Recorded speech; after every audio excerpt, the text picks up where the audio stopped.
ত্রয়োদশ সংসদ নির্বাচনে প্রার্থিতা প্রত্যাহারের শেষ দিন মঙ্গলবার। বুধবার প্রতীকের বরাদ্দের পর দিন শুরু হবে ভোটের আনুষ্ঠানিক প্রচার।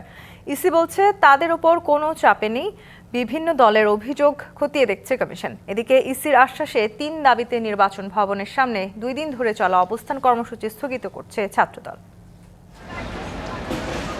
ত্রয়োদশ জাতীয় সংসদ নির্বাচন ও গণভোট সামনে রেখে পোস্টাল ব্যালটের ভোট গণনা কার্যক্রম পরিচালনার জন্য প্রিজাইডিং অফিসারদের প্রশিক্ষণ হয়েছে নির্বাচন কমিশন ভবন অডিটোরিয়ামে। সোমবার সেখানে গণমাধ্যম কর্মীদেরকে নির্বাচন কমিশনার আনোয়ারুল ইসলাম সরকার বলেন, ইসি কোনো চাপে নেই, রাজনৈতিক দলগুলোর অভিযোগ খতিয়ে দেখার পাশাপাশি নেওয়া হচ্ছে প্রয়োজনীয় ব্যবস্থা।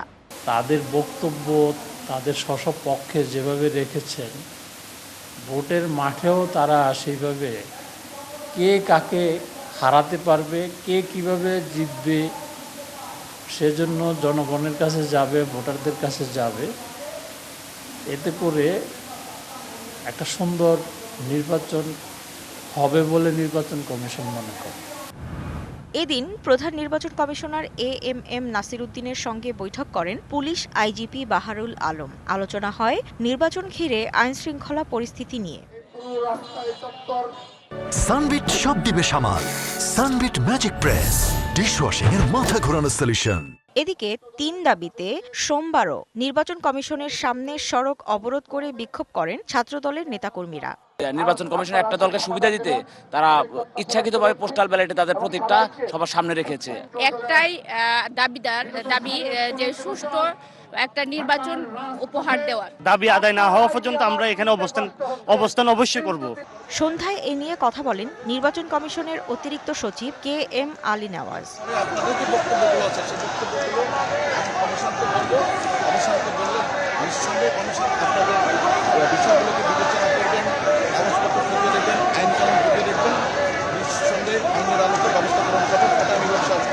পরে কর্মসূচি স্থগিতের ঘোষণা দেন ছাত্রদলের সভাপতি। মিডিয়ার সম্মুখে আমাদেরকে অনুরোধ জানিয়েছে যে ছাত্রদল যেন আমরা আজকের মতো কর্মসূচি এখানে স্থগিত করি।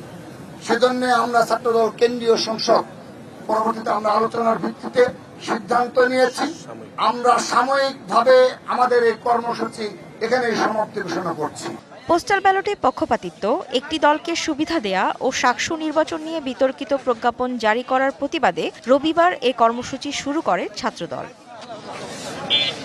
Humaira Faruki, DBC news, Dhaka.